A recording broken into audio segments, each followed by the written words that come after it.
Thanks, Naji. Hi, Jesse. I'm so excited to have you on. As Naji Yeah. mentioned, we'll be seeing everything from personal questions about Jesse to his relationship status to everything live right here. There's no recording, no editing, no filtering.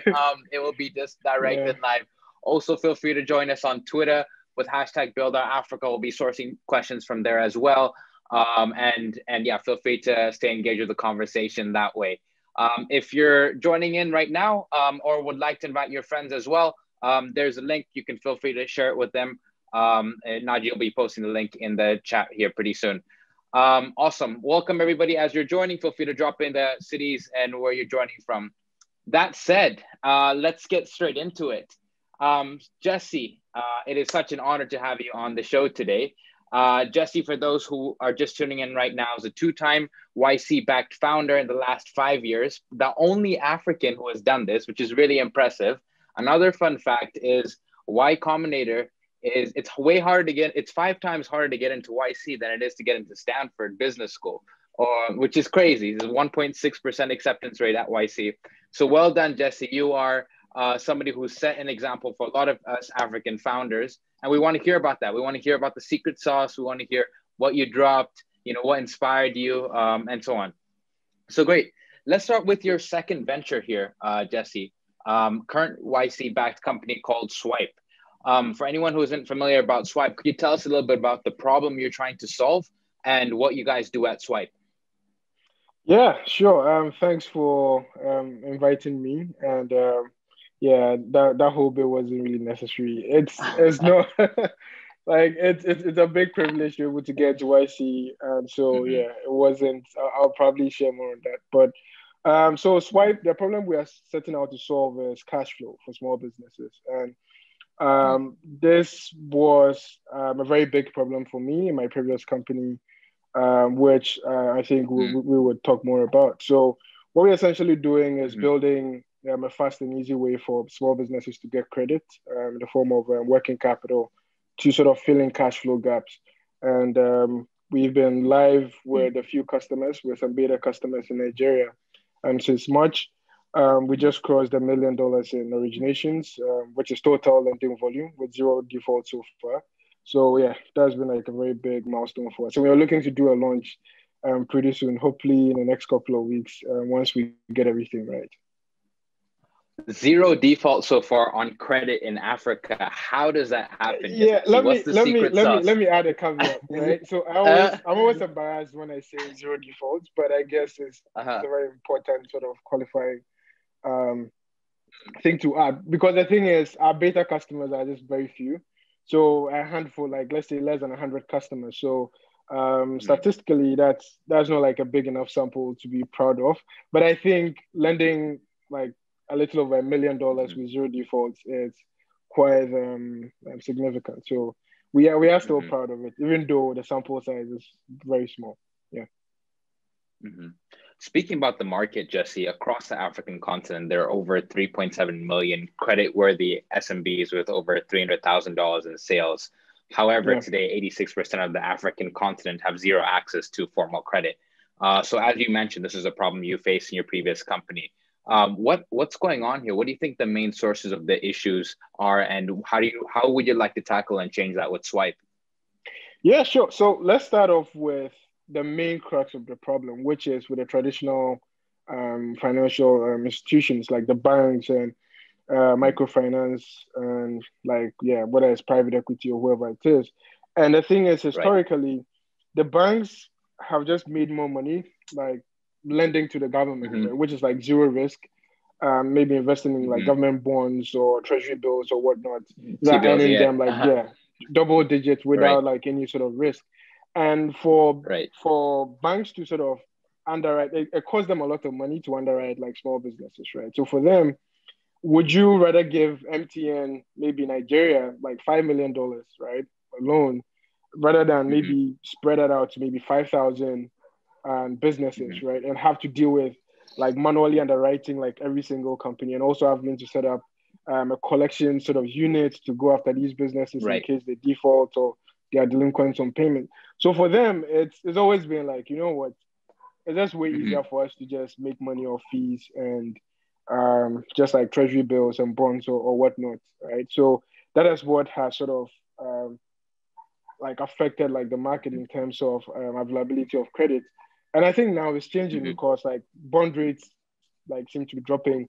Just recently, the Mm-hmm. Nigerian like central bank released the rate, which was quite quite interesting. I don't know how the I banks think I saw are this. going to.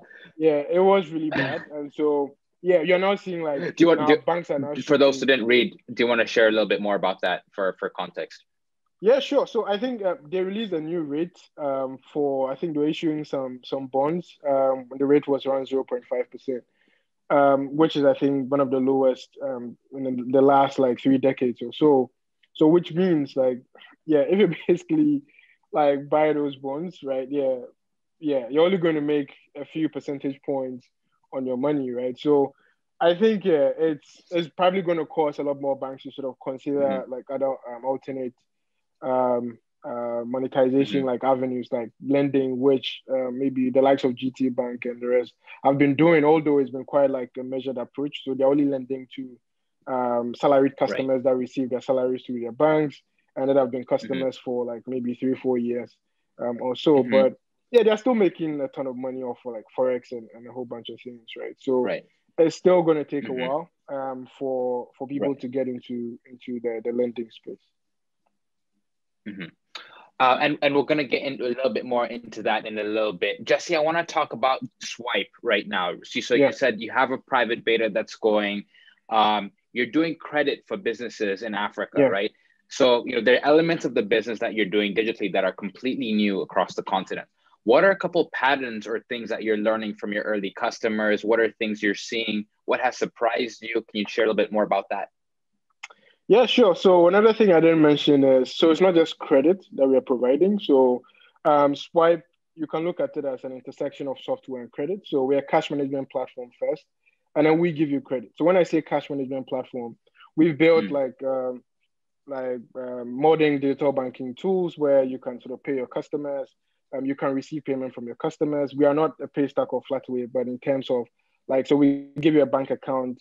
We've even built Right. like a USD account for our customers. And we also help you Mm, manage all your bank accounts in one place, right? So one thing that we realized was a lot of businesses have at least like two bank accounts, right? So we mhm. went into the market thinking, okay, so yeah, businesses will just have like one bank account. We have businesses that have like 3 to 5 accounts because they have some customers, for example, Wow. that would only pay them through like one particular bank, right? So maybe they might have maybe some banks as customers, or for example, if you're dealing with some maybe big agencies like maybe Nigerian breweries or MTN or whoever it is, Mhm. they may let you like have to open maybe a GT Bank account so they can sort of pay you Mm, through it, right? So we saw a lot of like businesses with multiple sort of bank accounts and wallets. So we have customers that use wallets. I think you had John last on here last week. right. There's some of our customers that also collect some parts of their payment with Flutterwave or Paystack. So we've seen Mhm. like a whole bunch of like a whole mix in terms of bank accounts. So that's why we haven't really leaned on like the whole new banking craze or building like a digital bank for SMBs, because we think that it's a Mhm. commodity product right now. And so what we've actually built, which is quite interesting, is Mhm. giving you the ability to sort of connect all those like wallets and bank accounts and managing them in one place and Swipe. So we built like a Mhm. way for you to just see like your entire sort of balances across all the bank accounts that you have, see where your Nice. cash is going, do budgeting, spend management, invoicing, everything in one place. And then the cherry on top is giving you credit, especially when you need it. So we can tell when your Mhm. cash maybe falls below a certain point and offer you, for example, okay, so we've noticed maybe you are 2 days late on your supplier payments. Here Right. is X amount of money for like Mhm. a very low rate of like 1% a week. And so So you yeah, can so we've use sort of data to built, like analyze yeah, patterns there. exactly, right. And I what we are see. doing too is it's like a fair exchange, right? So the more you use Swipe to run the finances of your business, the higher credit limits you Mhm. can access, right? Essentially. So it has worked Mhm. well so far for us. We've now seen about 80% of our customers now use Swipe as their main operating bank account, like not necessarily Wow. bank accounts, but That's huge. yeah. So we've been dealing That's with beyond huge. like credit problems. We've also been dealing with Yeah. a lot of banking problems to like float and stuff. If you've like seen me tweet Right. about it, it is like a very big pain because we're now seeing like businesses that are moving like serious amount of money, and they're causing a lot of float issues for us, right? So Yeah. we're having to deal with like Mm-hmm. double sort of problems at the same time. Jesse, this is your second Y Combinator backed startup. Can you talk to us a little bit more about your experience as an African founder raising money abroad? What are some of the challenges that you specifically have faced? I know me and you, we've jumped on some calls. And you know what's funny, everybody, is, Jesse and I had a similar experience where we'd pitch an investor and, they'd completely ignore us, don't really talk to us. And then the moment you get into Y Combinator, it's like, oh, hey, sorry, just saw this email, blah, blah, blah. And Jesse and I would like laugh about that experience because it happens very frequently. Jesse, what have been some of the challenges that you particularly have faced as an African founder trying to raise money abroad? And what would you like to see changed over the next couple of years? Yeah, sure. So I think first off, I would say including you being quite privileged to get the opportunity to go through accelerators like YC, where dramatically sort of lowers the hurdle in terms of fundraising, right? So we can't really take it for granted, because sometimes I really feel bad when I sort of have to complain, because imagine not having to go through like YC and then because a lot of other founders are sort of experiencing like hell and fundraising. I think for me, it has mostly been around understanding the market and just being skeptical, like the sort of the downside risk in fundraising, right? So when I say downside risk, what I mean by, okay, yeah, we know you can raise maybe like $1 million or whatnot in your seed round, but we know like a lot of African founders or African startups don't go on to raise like Series B, Series A, Series C's and whatnot, right? So that is a risk there for us. I think it is gradually getting easier for founders sort of raise like seed rounds and pre-seed rounds or whatnot, but getting that sort of follow-on growth stage capital is where they're now seeing like the really big risk appearing, right? So they're more concerned about that like today. So I think it took me a while to sort of get believers. I was like, okay, you know what? Swipe is going to go on to be a very big company. I don't really care. I know they're going to figure out like the fundraising process. So yeah, let me just invest. But I think where a lot of I have some friends that are angel investors and LEC stage investors, and that's the same sentiment. Like, hey, you know what? Like, yeah, we do like a lot of the African founders, but we just don't think there is that sort of follow-on potential capital. Next round of follow-on capital. Exactly, right. So even if we give them right now, they're going to do well to sort of like utilize the money to get to maybe Series A, but it's going to be incredibly difficult for them, because they're like, okay, you know what? Like, how many Series A funds are there in Africa, right? I think you can only just name maybe 3 or 4 offhand, right? Because, there aren't that many. But why do you think that is? Why not? Why not like so many African VCs like Series A stage? Yeah. Or like why do you think there's a lack of them? Yeah. Yeah, so I think like in terms of investing in startups, I think it's something that has been debated like for a very long while. Like investing in startups as an asset class is still not that appetizing for a lot of like maybe rich people. Like real estate, to be honest, like real estate and maybe oil and gas or whatnot will still probably earn you better returns than investing in startups, right? Don't let like Paystack and the rest did a very good job, but like those are like 1 in 100, right? Let's not kid ourselves, right? So yeah, before like maybe LPs would maybe start like looking to investing like funds that are maybe looking to invest in Series A stage companies. Yeah, it's still going to take a long while. And I remember talking to one investor and it was like, okay, so for African like companies, right, it's cool and all, you can get to the seed stage, but like you're trying to pitch to VCs like Series A VCs like Greylock and whatnot, and these guys invest in maybe like 10 companies in a whole year, right? Like, how do you think you're going to sort of, even if you're able to get to like a full partnership pitch, right? It's still like a very long stretch for you, because they're comparing you to like maybe homegrown sort of startups that are also probably doing multiples of revenue.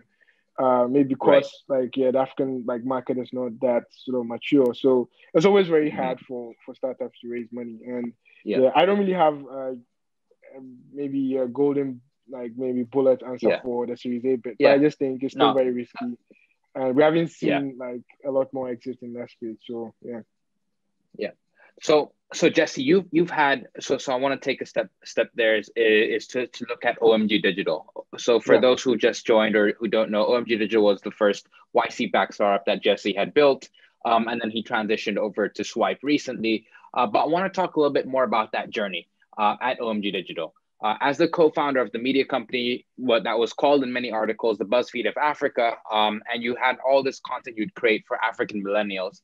How do you think the way that African millennials interact with digital content has changed? And what do you see evolving over the next couple of years with the digital space? Yeah, so I think when we started OMG, I think it goes back to like 2013, 2014. We started off as a blog, just trying to mimic what had been done with the likes of BuzzFeed and Cracked and all these like college humor, all these like millennial sort of brands that were built. So I think we didn't really take it as a serious business until like sometime in 2015 when that was essentially the only project that we had going that had enough traction and some revenue.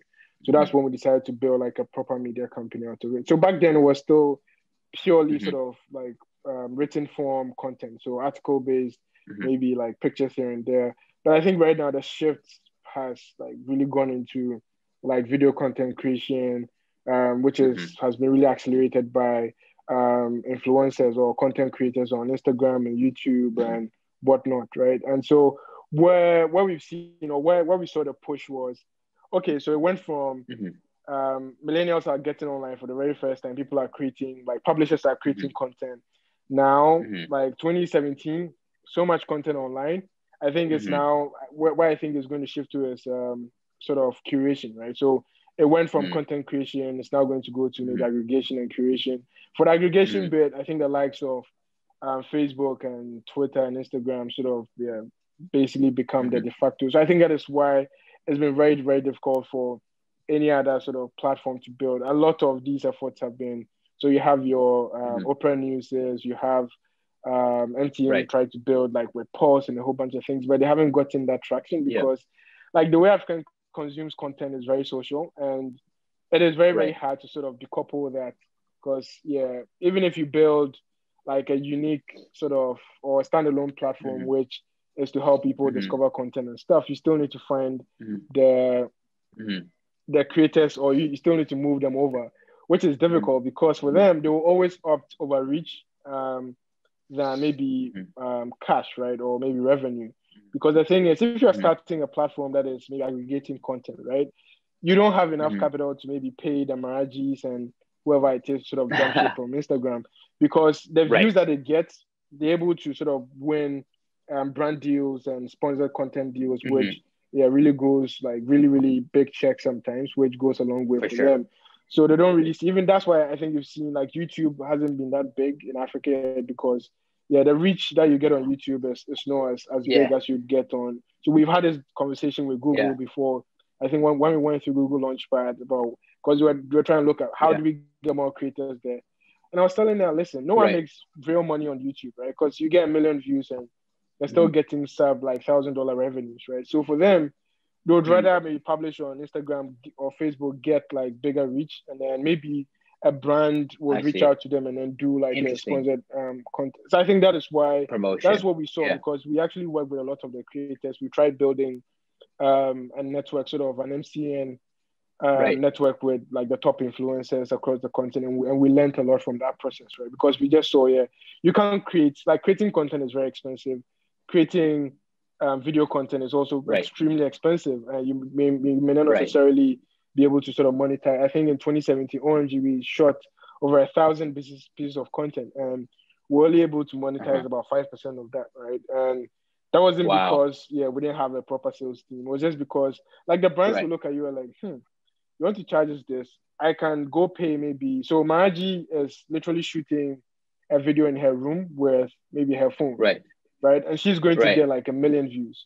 You have a whole studio with editors and whatever it is. You're going to shoot that same video, get the same amount of reach, and you're going to charge maybe 10x because you would have to mark up to cover like your operating all the expenses and costs. That has also really shifted the whole like economics in terms of which is more sustainable. So that's why you're seeing like a lot more brands would opt for maybe going with like the solo content creators and stuff, right? And so yeah, Right. it's a whole lot. I don't want to get into media because I think Yeah, no worries. Yeah, for sure. I can talk about like Hey, you have maybe so much styles. experience in the media production space and the content creation space Yeah, across the continent. Jesse, every startup goes through highs and lows, right? yeah, And you've probably been through plenty of both in your career. yeah. How do you stay focused and motivated during those difficult times? And you maybe like talk about one of them maybe recently or that has happened and what you learned from it? Whew, where do I start? I think I think every founder would have like different answers for this, but I think for me it was Yeah. essentially my team that kept me going in my previous company. So OMG, for those of you that don't have context, in 2018 we ran into serious cash flow issues. So we ran out of our funding. We were trying to raise money, we couldn't raise because like media was going through like the worst like recession in the I don't know whether in the last decade or so. There were a lot of like layoffs. Mashable that was valued over $300 million got sold for $15 million. Like it was a very painful process, and we're also going through some internal sort of conflicts. I had my co-founder leaving and stuff. So that also imagine going to investor meetings and the first question they ask you is like, hey, so if everything is going on so well and they're trying to raise money, why is your co-founder leaving? And you just know, yeah, like there's no way you're going to raise money in that sort of climate. We tried to get acquired by BuzzFeed, that didn't go through. Like it was actually like very close, but BuzzFeed also had the challenges. I remember like they just reached out and said, hey, they also have to make some layoffs and stuff. So I think they laid off about 200 people in 2018. So that opportunity also fell through. So we're essentially running on fumes, and we had very bad like cash flow issues as I mentioned, because we had customers like Coca-Cola, MTN. All these people would pay over 90 days, like maybe 6 months at times, right? And you also have to pre-finance for the work you're doing for them. So imagine like burning through like cash like crazy, right? And having to also deal with late payments and chasing checks and all that. So both my co-founders had left. I was the one like managing Ghana, Nigeria, and Kenya in one. I think I broke down somewhere in March 2018. I had like one of the worst like illnesses.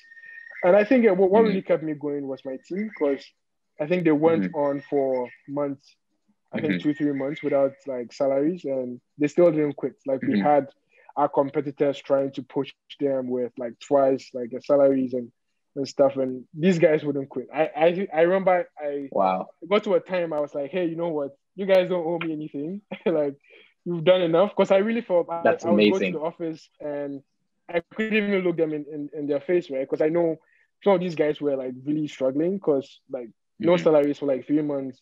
Some of them had to like commute like really long distances, and some of them couldn't even come to the office because they just didn't have like money for transportation.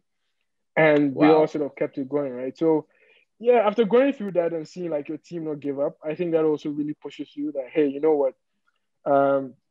These guys still really believe in the company, and they believe in what they've built, and they still don't want to leave to go anywhere. So that also gives you that sort of extra push. So I think for me, in OMG, my time at OMG, I think it was my team that really kept me going. Wow. Pick the right teams, pick the right partners. Such an important lesson, especially during those tough times as well. Yeah. Last question, OMG, before we get back to some of the personal challenges you faced as well, and things about Swipe. I remember one of the first conversations Jesse and I had was right after we had finished YC. And Jesse knew one of our investors, and we discussed, okay, how come you didn't do a round announcement? I was like, yeah, I'm not planning on doing a round announcement. And he's like, you're smart. And he's like, that was the lesson I learned. And I was like, oh, what do you mean? So Jesse, what's your take on round announcements? What do you think about tech overall across the continent and round announcements, and what this does to founders and businesses? Yeah, so I think it is a topic that I think gets sort of debated quite a lot. So should I announce or not? And so we did a round that I don't think we're going to announce, though maybe we do another round or so. And the OMG digital round was $1.1 million. It was all over TechCrunch and everything. Remember that one? Yeah. So I think for that, in hindsight, I wouldn't take it back. We still would have announced, because that really led us to some really good partnerships. It got us a meeting with Snapchat. They flew me out to Venice Beach to consider an investment. We had like a bulk of our customers and clients like through some of our TechCrunch articles and our Forbes articles, and so that also helped us a lot, like with partnerships and getting like to meet the right people in the agencies that we work with and stuff. So I wouldn't say that was a bad thing. On the negative side, I think that puts like announcing around just puts like a target on your back, right? And it just puts unnecessary pressure, especially if you haven't like hit product market fit. So the thing too is like once you announce, everyone assumes, oh, like yeah, you guys are fine, and like especially in the fintech space, made like it. regulators, regulators start like sort of like paying attention to you and a whole bunch of things. So that's why I think in fintech, a lot of startups don't actually announce till maybe they hit Series A, where maybe okay, like they have enough to fend off the regulators with fines or whatever it is, right? So I think there are pros and cons. It depends. It is very contextual in terms of what company you're building. If you're a company that requires a lot of trust in terms of customers, it might make sense to sort of announce around to show that, hey, so yeah, these people are backed by maybe real money and they're probably not going to take like run away with my money. If you look at Kuda Bank just announced their $10 million seed round, which I think is very strategic in terms of like invoking some trust, right, in the market. Because of course, like Kuda Bank is cool and all, but I don't know anyone that would maybe put $100,000 of their money on Kuda Bank. Let's be honest, right? They'll probably still stick with the traditional banks and just do like small ticket transactions. But then as you see, maybe Kuda Bank maybe raising more money, you feel like, oh, okay, like Kuda Bank has $10 million at least. Like they're not going to run away with my maybe $1,000, right? I think that is very important, and it also helps you maybe with getting like securing some partnerships or investors or potential hires or whatever it is. But I think these days, like good companies don't necessarily need to announce their rounds. I think developers and like even to an extent customers like would know if you are like maybe telling lies or not, right? So I think it's not that quite important to me today. So that's why even for Swipe, they're probably not going to announce until maybe we do like a proper Series A where maybe you would have to just announce. Because that's the thing, like even if you don't announce, like they can still go to the SEC docs and then probably like fish out like your filing and then announce it. Like, so you might as well just take advantage of that and maybe announce a milestone, use that to announce a milestone or whatnot. For sure. Let's talk about hiring. By the way, ladies and gentlemen, for those who are joining right now, feel free to drop your questions on the chat or on Twitter, #BuildOurAfrica. And also feel free to let us know where you're tuning in from.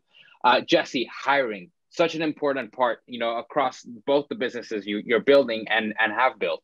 Can you talk about, what are some of the most important, let's say the two most important things that you would look at when hiring or considering hiring somebody? Yeah, I would say alignment. And I think that's the most important. I wouldn't even add another one. I think like beyond just competency, one thing that you should try to figure out is how aligned the person is to the trajectory of the company or where the company is heading. So because you might meet someone that is very qualified for a role and probably maybe looking at leaving to work for like maybe a Google or Microsoft in the next like year. And you can't be upset like once they decide to leave because that is where they have set out like their career goal. And that's what I really found very important. I think in my previous company, I always keep referring to that because we had over 40 people in the last like maybe 3-4 years. Wow. So I had to sort of work with them and I sort of learned a lot about like that process, right? And one thing we realized is like most of the team members or employees that were really aligned with the stage of the company. Like, okay, so I just finished uni. I'm really trying to learn more about content creation and content production. And I think OMG would be like the best fit for me in the next couple of years. Like, we actually found them stick around more and then like actually really dig deeper in terms of like giving their best to the company. And then there were the likes to that maybe like in their professional careers, they've heard of this like hotshot like media company. They probably just want to build their CVs. So they just want to join for maybe like a year or a few months and then leave. You wouldn't necessarily want to call them mercenaries, but because like even when they're still at the company, they'll still give their best. But yeah, they're probably not going to Right. be, they probably wouldn't care about equity or whatever it is. They just want to maybe, Right. they're just like filling their role, do whatever they can in the next, maybe in the period that they've set for themselves, and then just like bounce off, right? So I think that is the most important thing, alignment, right? In terms of really understand where they're looking to go, their Values. career Yeah. goals are, and what they're looking to learn at your time in the company, and see how best you can help them. Because the thing is, you can't really hang on to an employee once they feel like, okay, they want to move on, right? So it's a very common sentiment after talking to other like YC companies, the same thing, like, hey, we have this really good guy. I'm really worried. Like, I feel like they want to leave because I think like the work is no longer challenging enough for them. And I'm like, yeah, just let them go. Right. Bid them well, or what if you can't create like a big enough role for them and they still want to leave there, just bid them well. For sure. And just like help them find their next sort of gig. And hopefully once your company is able to grow to where they feel like, yeah, they can always come back, right? But I just feel like it's just wrong to maybe antagonize like team members and maybe, just talk bad about them just because, they didn't maybe stay long or they want to move on to newer things or start their own companies and whatnot. For sure, definitely. Jesse, even on that note, so I love that especially about alignment, and I think it comes down to values as well. I think that's foundational and super critical. Let's fly all the way to your home country, Ghana. There's some people here on the call today who are from Ghana, who look up to you as somebody in the tech ecosystem who has done many incredible things. What's your advice for aspiring founders, whether they're from Ghana, whether they're from another country across the continent or around the world, whether the diaspora are listening in right now, on just getting started? Is there any snippets that you would suggest to them? Yeah, so this might sound a little bit cliche, but what I would say is just dream bigger.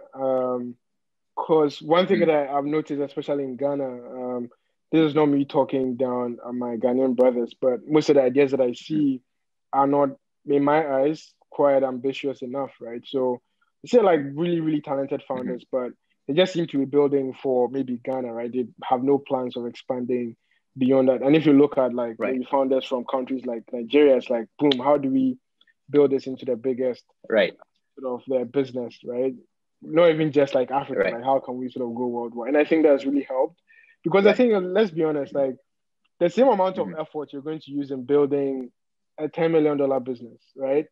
I don't think there's much difference in maybe trying to build like a unicorn or whatnot, right? Or a gazelle. I really hate that term.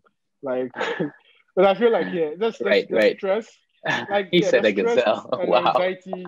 Yeah, gazelles, and they're building unicorns. And I think this thing is pretty silly. Just go for the biggest thing. Because, guy, like, this thing is really hard. Like, the same amount of anxiety and worry and stress that you're going to deal with in building like maybe your quaint like restaurant app is the same thing that you're going to use in trying to build something that is very transformational, right? So if you're going to suffer, then suffer like magnificently, as they say, right? So go for like the biggest idea or the biggest like venture you can think of, right? And because even if you're not successful, like you still be able to build like maybe a decent like lifestyle business that can go on to maybe make you some decent or maybe lead to a decent exit, right? So I think ambition is what I would say is just always add like multiply times 10, right? Because you're probably not thinking as big as you should be. Wow, that's powerful. Always multiply ambition times 10. Jesse, before we go into audience questions, also audience, feel free to keep dropping them. We'll be running through a lot of them here, and we'll try to go through them quick so we can get through as many as we can. Jesse, what is the best piece of advice anyone has ever given you regarding building a tech company? So I'd say it's from Michael. You already know Michael doesn't really bullshit, and he always says, "Do not bullshit." Michael Siebel, by the way, from Y Combinator. Yeah, from YC, the CEO of YC. So what's the advice? Yeah, so if you've had office hours with Michael, just know he'd always turn to you, and always like at the end of every session with him, we just feel like, damn, like he always feels some type of way. So just, I think true. The most important thing I've learned from him so true. Don't bullshit yourself. Like don't lie to yourself. I think sometimes we do that a lot as founders, right? it's that we are hiding behind the product and not really tackling like the biggest risk of the business. So I remember trying to build Swipe. I was really invested in the product, but then deep down I knew that we would have to figure out like the finance bit, which is like trying to raise debt and stuff. And it was something that I was always like pushing off. And I remember I had my office hours with him. I was like, dude, don't build, like, forget about the product. You can build this, literally build this on Excel, right? Just go find debt. And that was like, yeah, one of the best sort of things that he told me in getting like Swipe started. And yeah, and I think, yeah, don't hide behind like maybe the product or hide behind parts of the business because you don't want to tackle like the main thing. So essentially don't lie to yourself. You know if your company is not doing very well. Like you know what you're supposed to do in terms of, okay, you know, like this product is not working. Let's shut it down and maybe figure something out. Or you know this hire is not working, like fire the person, or you know this is not, yeah. So don't try to convince yourself like, yeah, okay, like because deep down, like you know, right? So essentially don't bullshit yourself. Right. Man, you got it here. You heard it here first. On that note, let's dive into questions from the audience. First one over here, it says, somebody saying, it seems like you have the secret sauce for YC. Tell us what we need to know also to get into similar incubators. Also, we'll try to go through these really quick. Yeah, sure. So to be honest, I don't have a secret sauce for YC. Getting through YC was very sort of unique. We didn't have any sort of outreach in Ghana. There was nothing like maybe Michael reaching out to like maybe like the Nigerian ecosystem or maybe someone like trying to sort of pull them in. We had a very sort of unique with very, very long drawn out process. I always say that YC has rejected me about 5 times. So if I had a secret sauce, I would have probably gotten in on the first on the first try, right? So I think for YC, I think right now their sort of thesis has evolved a bit to, I think one of the sentiments to that I get from them is the African companies that are applying are usually not thinking that big. So yeah, back to what I was saying in terms of like like thinking big, because like the bar right now, the type of the companies that are applying to YC are really advanced right now. Some of them have millions of dollars in revenue. Some of them like are applying with like very mature companies. So it's like way harder to get in. What else? Just of your idea that you have, and then just make sure like you sort of assemble the team that at least like knows what they're doing, right? So you can't if you're trying to build like maybe like a fintech startup, at least just have 1 or 2 founders. You don't necessarily have to be like maybe the CEO has to be maybe have worked in fintech or banking for a while, but like just have someone that has built something in that space, at least in terms of team, in terms of the idea. Yeah, that's the only thing. And then also be consistent and show progress. I think we had an office hours or ask me anything session with Michael last time. I can share a link to that as well. You can watch. He also dropped like some really good gems. I'll share that with Benji after the call, and you guys. We'll send it to everybody. Yeah. Wow. Another question we have over here is, how do you keep co-founders and your team motivated? Sure. So I think with co-founders, I'll separate the two because you're dealing with co-founders is quite different from dealing with like regular employees. So I think for co-founders, again, alignment and making sure everyone is well incentivized, as in, do they have enough equity to still be interested? And one important thing too is I think when people are adding co-founders, maybe like make sure that the equity split is decent. Don't try to give maybe 5% to your co-founder whilst you have maybe 90%, and think your co-founder is going to be as motivated as you are, right? So, and I think too, sometimes you have to anticipate these things. There are some co-founders that will say, you know what, I don't really care about equity.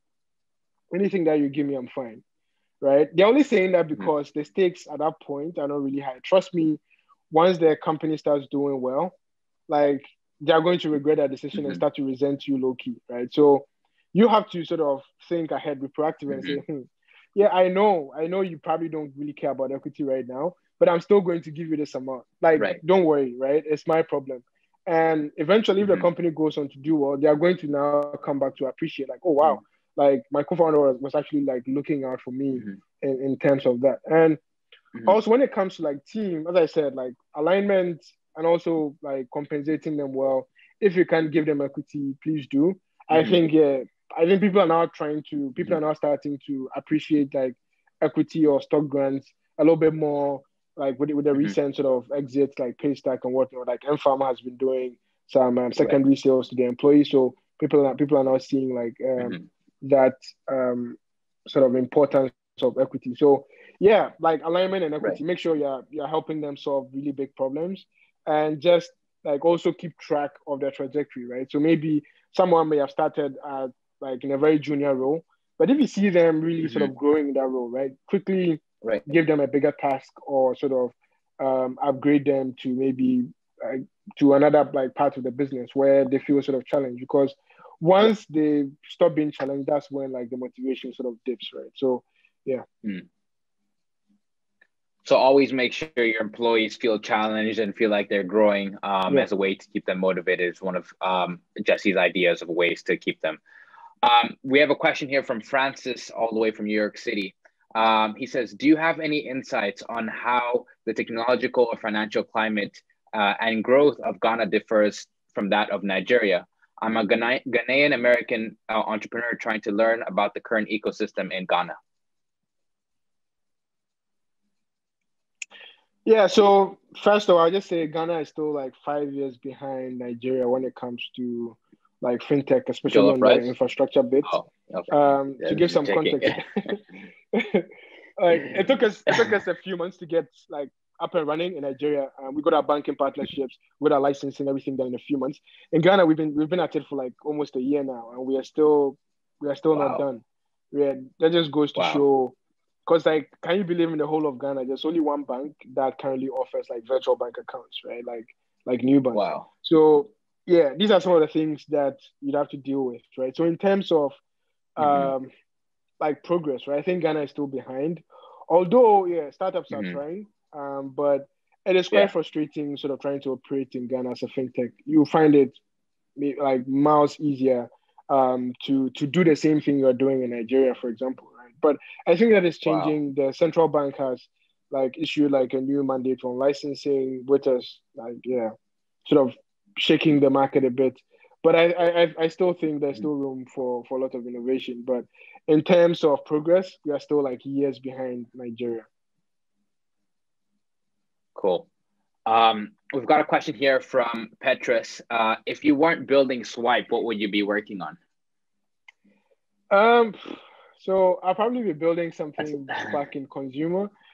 So one thing I really wanted to build prior to Swipe was helping content creators monetize, or people like make money off their content. Because I think that is one of the biggest challenges with content creators in Africa, right? Like monetizing your content is really hard. Advertising is not really big. Branded content only goes to like the top 1% creators, right? So the long tail of content creators do not make anything off of their content. And a lot of them really fall off after a bit. So yeah, something that would look like maybe a Patreon. I wouldn't want to say OnlyFans because that's like adult space, but something more or less like Patreon, or maybe buy me a coffee, or something that helps you like monetize your content is something that I'll probably work on if I wasn't building Swipe. Nice. By the way, also Jesse has the best content, so follow him on Twitter and Instagram. He's an influencer in the making. So if you want to, some of these gemstones and bars, just make sure you follow him on all platforms. We have a question here from Saeed Taylor. Many fintech companies struggle to scale beyond one or maybe two countries. Why do you think that is, and what do you think they should do differently? So I think I would like chalk it to regulatory sort of hurdles, right? So as I was saying, like what you need to get up and running in Nigeria is totally different from what you need to get up and running in Ghana, right? So the cost different, timelines are very different. If you look at the likes of maybe Paystack has been in Nigeria for like since 2016, right? Like they just recently launched in Ghana after trying to get into the market for like since 2017 or so. So I think for me, that is quite like the biggest hurdle. And because you have to deal with like integrations and like licensing and stuff. And it's not like Right. plug and play, like as you would find maybe like US is quite a homogeneous market where you have the likes, maybe Plaid. You don't need to have like a separate sort of integration in each and every state, right? But for most parts of Africa, you have to. And Right. it's getting easier because of the likes of Flutterwave that have more reach in different countries. So it's quite easier to sort of piggyback on them to grow. But it's still like incredibly difficult because every country has like different regulations, right? So for example, in Ghana, they just brought on like the new licensing requirements for to be able to run a business like Paystack. You essentially need like $2 million to sort of get started, right? Which is Wow. like ridiculous. Like you can't just partner with a bank and call it a day. Even if you partner with a bank, you still need a license. So Right. if you're a startup that just launched in Nigeria and maybe you raise Right. a couple $1 million, like you still cannot launch in Ghana till you probably get to a Series A or Series B. And then it's also going to be very hard for you if you haven't launched in these markets, right, to make a very good case for you raising a Series A or Series B, which I think is why a lot of like fintech companies remain stunted. Yeah. So the difficulty of scaling is foundationally also like part of it is local, you know, whether it's infrastructure and then as well as local rules and jurisdiction laws that you have to follow and comply with. Cool. Jesse, we're going to go into a round of quick fire questions. But before I get into that, I want to hear a little bit, a quick snippet about you. You know, you grew up in Ghana. Did you always know that you're going to be starting a tech company or be a tech founder? And where did that, just tell us a little bit about that. Yeah, so I always knew I wanted to start a company. I started my first sort of tech company, I would call it, when I was 18, I was in college. That was an e-commerce sort of website. I used to sell mobile phones and laptops on campus. And I used to like BBM was my BlackBerry Messenger was like my main channel of distribution. And I soon ran out of people to sell to. So I just realized, okay, the next sort of thing was to build a website and then like try and get like some more people on board. And yeah, I built that. It did quite well in my own small way. And then what I tried to build next was something that looks like a firm right now. So one of the biggest requests that I get from customers is, can we pay monthly installments, right? So I was so naive back then. Oh my goodness! Like thinking back, I tried to sort of build like a firm meets like maybe Amazon meets like maybe a Paystack. It was just insane. I remember trying to raise money and what's his name? Walter at 4DX. Yeah, essentially told me like, just pick one because you're trying to do way too much, right? And I think trying to build that, even right now, building credit is really hard. Like imagine trying to build it 6 years like ago. I think that was pretty insane. Yeah. So I've always known my background is in biotechnology, actually. Like I worked in a biotech lab in Noguchi for a bit after I left school. Did some research on sickle cell and some like genetics, and then it was just too boring for me. I left to sort of start companies, which I think looking back was pretty insane. But luckily, I think it has worked out well so far, and I wouldn't change anything in the past. Yeah. Wow. From studying biology, man, you could have come up with the next, COVID solution. Yeah, actually, to save I have us all. colleagues that are actually working on a COVID vaccine. So yeah, who knows? Nice. Maybe. Ladies and gentlemen, on that note, thank you so much for tuning in from all across the world, different cities. Jesse, it has been an absolute pleasure having you on the show today.